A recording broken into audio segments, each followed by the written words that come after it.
Hello everyone, I am Zeeshan Ahmed. Again welcome you to our channel English with Sky Institute. आज की video के अंदर हम देखने जा रहे हैं 9th क्लास की पोएम द वाइन, जो कि सेकंड चैप्टर के अंदर हमें दी गई है द साउंड ऑफ म्यूजिक। तो चलिए स्टार्ट करते हैं। सबसे पहले देखेंगे बिफोर यू रीड, तो उसके अंदर दिया है the wind blows strongly and causes a lot of destructions. यानी जो वाइंड है वो बहुत तेज चलती है और उससे क्या होता है, बहुत सारे डिस्ट्रक्शंस होते हैं। ठीक है, how can we make friends with it, यानी हम उसे अपना दोस्त कैसे बना सकते हैं।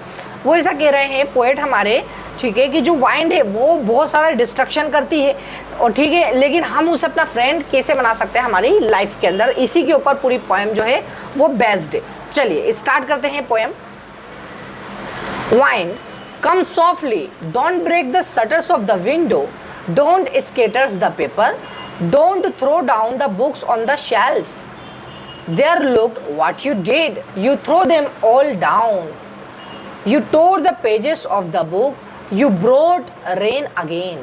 अब यहाँ पर हम इन लाइन से इतना समझ सकते हैं कि जो पोएट है वो क्या है, एक तरह से कंप्लेन कर रहे हैं, नाराज है। किससे नाराज है पोएट हमारे?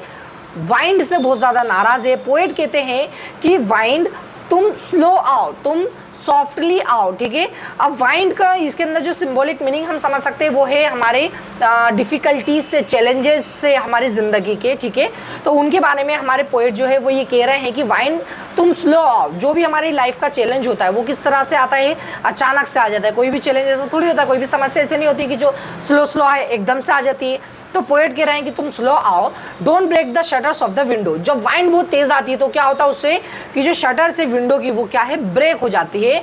डोंट स्कैटर्स द पेपर, यदि पेपर रखे हुए हैं, ठीक है, हवा बहुत तेज चल रही है तो पेपर ऐसे उड़ने लग जाते हैं। Don't throw down the books on the shelf, यदि शेल्फ के अंदर बुक जमी हुई है तो वहां से नीचे गिर जाती है। ठीक है, there looked what you did, देखो तुमने ये क्या किया। हमारे पोएट कह रहे हैं कि देखो तुमने ये क्या किया। You throw them all down, तुमने उन सबको नीचे गिरा दिया। You tore the pages of the book, तुमने जो बुक के पेजेस है उनको फाड़ दिया। तो यहाँ जो मीनिंग है वो यही है कि जो हमारी लाइफ में जो चैलेंजेस आते हैं, ठीक है, जो चैलेंजेस हमारी लाइफ में आते हैं वो एकदम से आते हैं। ठीक है, एकदम जेंटली स्लोली तो आ नहीं रहे हैं। तो हमारे जो पोएट है उनको शिकायत से वाइंड से वो यही कह रहे हैं कि तुम जेंटली आओ, तुम स्लो आओ। ठीक है, तुम क्या करते हो कि तुम जब भी आती हो तो स्कैटर्स द तुम क्या है, स्कैटर्स द पेपर, तुम पेपर को क्या कर देती हो, उड़ा देती हो। तुम क्या करते हो उसके बाद में, शटर्स द विंडो, यानी तुम क्या है जो शटर से विंडो के उनको क्या है, ब्रेक कर देती हो। ठीक है, और तुमने क्या किया कि यदि हम देखते हैं ना कि बहुत तेज यदि हवा चल रही है, कोई बुक रखी हुई है तो बहुत तेज चलने से उसके पेजेस भी कई बार फट जाते हैं। ठीक है, और बहुत अगर कोई शेल्फ के अंदर बुक जमी हुई है, हवा बहुत तेज चल रही है तो वो शेल्फ से बुक कहाँ गिर जाएगी, ज़मीन पर गिर जाएगी। तो इसी तरह वो कहना चाह रहे हैं कि जो हमारे चैलेंजेस है लाइफ में वो ऐसे अचानक आते हैं कि हमें तोड़ कर रख देते हैं, कुछ समझ में नहीं आते हैं, कुछ भी हमें समझने का मौका ही नहीं मिलता है और हम बहुत ज़्यादा टूट जाते हैं, परेशान हो जाते हैं। ठीक है, आगे की लाइन देखते हैं हम। You are very clever at poking the weaklings. Poking का मतलब होता है मेकिंग फन, वीकलिंग्स का मतलब होता है वीक पर्सन, यानी तुम्हें बहुत मजा आता है कमजोर व्यक्तियों की मजा लेने में। फ्रेल, फ्रेल का मतलब यहाँ पे हो जाता है वीक। फ्रेल कम्बलिंग हाउसेस, यानी तुम कमजोर घर को क्या है, तोड़ देती हो। ठीक है, क्रम्बलिंग का मतलब होता है ब्रेक कर देना। डोर्स, यानी जो कमजोर डोर्स होते हैं उनको भी तुम क्या कर देती हो, क्रम्बलिंग कर देते हो। क्रम्बलिंग द वुड, यानी जो कमजोर लकड़ियां होती है उनको भी तुम क्या करते हो, तोड़ देती हो। ठीक है, क्रम्बलिंग बॉडीज, और बॉडीज से हम समझ लेते हैं हमारे ह्यूमंस, यानी जो कमजोर ह्यूमन होते हैं तुम उनको भी तोड़ देती हो। क्रम्बलिंग लाइव्स, तुम जिंदगियों को तोड़ देती हो, उनका खराब कर देती हो। क्रम्बलिंग हार्ट्स, तुम क्या हो, दिलों को तोड़ देती हो। तो कुल मिला के जो कमजोर दिल है उनको तोड़ दो। फ्रेल यानी कमजोर, यानी पोएट ये कहना चाह रहे हैं कि जो कमजोर चीजें हैं उनको जो वाइंड है वो पूरी तरह से तोड़ देती है। वो क्या कहते हैं पोएट हमारे कि वाइंड को बहुत मज़ा आता है, वाइंड को बहुत मज़ा आता है कमज़ोर लोगों की मज़ा लेने में। ठीक है, कि वो क्या करती है कि हाउसेज, जो कमज़ोर घर होते हैं उनको तोड़ देती है। जो कमज़ोर डोर होते हैं, बहुत तेज़ हवा चल रही है तो उनको तोड़ देती है। जो कमज़ोर वुड होते हैं, जो लकड़ी कमज़ोर होती है उसको तोड़ देती है। जो कमज़ोर जिंदगियाँ होती है, जो कमज़ोर इंसान होते हैं, जो कमज़ोर दिल होते हैं, उनको पूरी तरह से तोड़ के रख देती है वाइंड। यानी जब चैलेंजेस हमारी लाइफ में आते हैं तो जो स्ट्रॉन्ग व्यक्ति है, जो स्ट्रॉन्ग पर्सन है, वो तो उनको सामना करने के लिए डटा रहेगा, वो तो खड़ा रहेगा, लेकिन जो कमजोर व्यक्ति है वो क्या है, हार मान जाएगा। हम कई बार ऐसे लोगों को हम देखते हैं, हम ही कई बार जब चैलेंजेस बहुत ज्यादा आ जाते हैं हमारी लाइफ में, प्रॉब्लम्स बहुत ज्यादा आ जाती है हमारी लाइफ में, तो हम टूटने लगते हैं, ठीक है। हम क्या है, हमारा जो दिल है वो नरम पड़ जाता है, वो टूटने लगता है, ठीक है। हमारे जो इरादे हैं वो कमजोर पड़ जाते हैं। तो वो यही कह रहे हैं कि जो वाइंड है उसको मजा आता है कमजोर लोगों की मजा लेने में, और वो क्या करती है, कमजोर लोगों को और ज्यादा तोड़ देती है। चलिए आगे देखते हैं हम पोएट क्या कहते हैं। The wind god winnows and crushes them all, he won't do what you tell him। अब यहाँ पे उनको क्या बोल दिया, वाइंड को, पोएट ने वाइंड गॉड, यानी वाइंड को क्या बताती है, गॉड के समान बताता है। वाइंड गॉड विनोज, अब इसको समझ लेते हैं, विनोज का मतलब होता है to separate chaff from the grain, यानी कंकर पत्थर निकाल देना अनाज में से। जैसे हम, यदि आपने कभी गेहूं चुना होगा, चावल चुना होगा, तो उसके अंदर देखा होगा जो धूल वगैरह आ जाती है, कंकर आ जाते हैं, तो हम ऐसे अलग करके उनको ऐसी फूंक मारते तो उससे क्या है, वो उड़ जाते हैं। तो वो यही कहना चाह रहे हैं हमारे पोएट कि उन्होंने क्या बोल दिया, वाइंड को एक गॉड बता दिया, यानी वाइंड क्या है, वाइंड विनोज, वाइंड गॉड विनोज, यानी जो वाइंड गॉड है वो क्या है, विनोज कर देती है, वो जो कमजोर चीजें हैं, जो कचरा है, उसको पूरी तरह से उड़ा देता है, ठीक है। And he won't do what you tell him, और वो नहीं करेगा जो तुम उसे कहोगे, ठीक है। हवा किसी की सुनती थोड़ी है, वो वही करेगी जो वो करना चाहती है। तुम भले उसे कुछ भी करवाना चाहो, कोई भी चैलेंज हमारी जिंदगी का ऐसा थोड़ी है जो हम उसको बोले अरे नहीं नहीं नहीं ये चैलेंज तुम बाद में आना, ठीक है, ये जो समस्या है मैं इससे बाद में निपटूंगा, ऐसा तो हो ही नहीं सकता। समस्या आ गई है, बस आपको उसका समाधान ढूंढना है। यही हमारी लाइफ की फिलोसफी होती है। तो वो क्या कह रहे हैं हमारे पोएट कि पहले तो पोएट ने बहुत ज्यादा शिकायत कर दी वाइंड से कि देखो तुमने क्या करा, ठीक है, तुमने बुक्स को नीचे फेंक दिया, ठीक है, तुमने डोर्स तोड़ दिए, तुमने विंडोज तोड़ दी, तुमने दिल तोड़ दिए, तुमने इंसानों को तोड़ दिया। लेकिन अब वो क्या करें हमारे पोएट की जो वाइंड गॉड है वो छानती है, एक तरह से क्या है, अलग कर रही है, ठीक है, शेफ को अलग कर रही है ग्रेन से, यानी कंकर पत्थर को, मिट्टी को अलग कर रही है, किससे, अनाज से, ठीक है। चलिए आगे देखते हैं हम।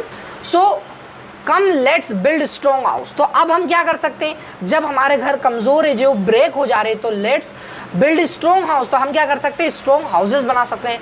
Let's join the doors firmly, firmly का मतलब होता है अच्छे से स्ट्रॉन्ग बनाना, ठीक है, यानी हमारे जो डोर्स को हम अच्छे से स्ट्रॉन्ग बनाते हैं। Practice to firm the body, और हमारी जो बॉडी है, ठीक है, हम जो ह्यूमन से हम अपने आप को क्या करते हैं, स्ट्रॉन्ग बनाने की प्रैक्टिस करते हैं, अपने आप को स्ट्रॉन्ग बनाते हैं। मेक द हार्ट स्टीट फास्ट, यानी जो हमारा हार्ट है उसको भी क्या करें, हम स्ट्रॉन्ग बनाएं। Do this and the wine will be friends with us, यानी यदि हम ऐसा करते हैं तो जो वाइंड है वो हमारी क्या बन जाएगी, दोस्त बन जाएगी। कुल मिला के हमारे पोएट क्या कहना चाह रहे हैं कि देखो जो वाइंड है वो आपकी नहीं सुनेगा, ठीक है, जो समस्या है वो आपकी बिल्कुल भी सुनने वाली नहीं है, वो तो आएगी। आपको क्या करना है, आप यदि कमजोर हो तो अपने आप को मजबूत बनाओ, अपने जो घर है उनको मजबूत बनाओ, अपने जो डोर्स है, ठीक है, उनको रिपेयर करो, उनको मजबूत बनाओ, ठीक है, ताकि आप उनका सामना कर सको। और यदि आपने खुद को इतना मजबूत बना लिया कि यदि आप ऐसा बोल सको कि जिंदगी की जो भी समस्या है, जो भी चैलेंजेस है, मैं उन सब के लिए तैयार हूं, मैं उन्हें फेस कर सकता हूं, तो वो चैलेंजेस आपको लगेंगे ही नहीं, वो आप कि फ्रेंडशिप हो जाएगी वाइंड के साथ में, यानी आपको चैलेंजेस देख के आपको मजा आएगा। आप जो भी लाइफ का बड़ा से बड़ा चैलेंज देखोगे तो आप उसको एंजॉय करोगे, आपको उसको सॉर्ट आउट करने में, उसको सॉल्व करने में आनंद लोगे, वो आपका एक तरह का फ्रेंड बन जाएगा। ये हमारे पोएट कहना चाह रहे हैं। आगे का देखते हैं हम। He makes strong fires roar and flourish, उसके पहले एक लाइन है, the wind blows out weak fires, यानी जो वाइंड वो क्या करती है, जो वीक फायर होती है उसको बंद कर देती है। जैसे अगर छोटी सी आग है और तेज हवा चल रही है तो उसको बुझा देगी। He makes strong fires roar and flourish, और जो स्ट्रॉन्ग फायर होती है वो उसको क्या करती है, फ्लोरिश करती है और ज्यादा ग्रो करती है। यदि कहीं पर आग लगी हुई है और बहुत स्ट्रॉन्ग फायर है, ठीक है, जंगल में कई बार नहीं होता कि बहुत स्ट्रॉन्ग फायर लगी हुई है और तेज हवा के चलते और भाव उसका बढ़ता है और वो आग बढ़ते ही चले जाती है। हिज फ्रेंडशिप इज गुड, यानी जो इसकी फ्रेंडशिप है वाइंड की वो क्या है, बहुत अच्छी है। We praise him every day, और हमें क्या करना चाहिए, इसको हर दिन प्रेज करना चाहिए वाइंड को, क्योंकि ये हमारी लाइफ में हमारी ग्रोथ करवा रही है, हमें लाइफ में आगे बढ़ने में मदद कर रही है। जो पोएट है वो ये कहना चाह रहे हैं इन लाइन से कि जो कमजोर जो फायर होती है वो तो बहुत जल्दी बुझ जाएगी, लेकिन जो स्ट्रॉन्ग फायर होती है वो वाइंड के चलने से और ज्यादा फ्लोरिश होती है। तो हमें क्या है, कमजोर फायर नहीं बनना है, हमें स्ट्रॉन्ग फायर बनना है। यदि हम स्ट्रॉन्ग रहेंगे और वाइंड आएगी तो हम और ज्यादा मजबूत बनेंगे। वो कहते हैं ना कि जो व्यक्ति है जो सही व्यक्ति है वो कब कब कब उभर के बाहर आता है? चैलेंजेस में, समस्या में। यदि आपने आपके चैलेंजेस का सही से सामना कर लिया तो आप और ज़्यादा स्ट्रॉन्ग हो जाते हो, और ज़्यादा लड़ने के लिए ताकतवर हो जाते हो अपनी समस्याओं से, ठीक है, और ज़्यादा स्ट्रॉन्ग हो जाते हो। हीज फ्रेंडशिप इज़ गुड, यानी हमें क्या करना चाहिए? उसको फ्रेंड बनाना चाहिए। उसकी फ्रेंडशिप क्या है? बहुत ज़्यादा गुड है। वी प्रेज हिम एवरीडे, और हमें क्या करना चाहिए? उसे हर रोज़ प्रेज करना चाहिए, ठीक है, हर रोज़ उसकी प्रशंसा करना चाहिए, क्योंकि जो चैलेंजेस है वही तो हमें मजबूत बनाते हैं। सोच के देखिए कि जो हम यदि फार्मिंग भी करते हैं, फसल भी करते हैं, तो उसके अंदर क्या होता है कि हर प्रकार के मौसम को हमारी फसल को झेलना होता है, ठीक है, उसको सहन करना होता है। बारिश आ रही है तो उसको भी, स्टॉर्म आ रहे हैं, ठीक है, फिर उसके बाद में बाढ़ आ रही है तो उसको भी, फ्लूड को भी एडजस्ट करना पड़ेगा उसको। अगर बहुत ज़्यादा आपदा आ रही है तो उसको भी एडजस्ट करना पड़ेगा, ठीक है। और उसके बाद में जो अनाज है, जो कमजोर अनाज है, वो तो पूरी तरह से नष्ट हो जाएगा, लेकिन जो स्ट्रॉन्ग रहेगा वही हमें मजबूत बनाएगा, उसी को हम खाते हैं। तो बात क्या है कि जो स्ट्रॉन्ग मैन है वो उभर के आते हैं समस्याओं के अंदर।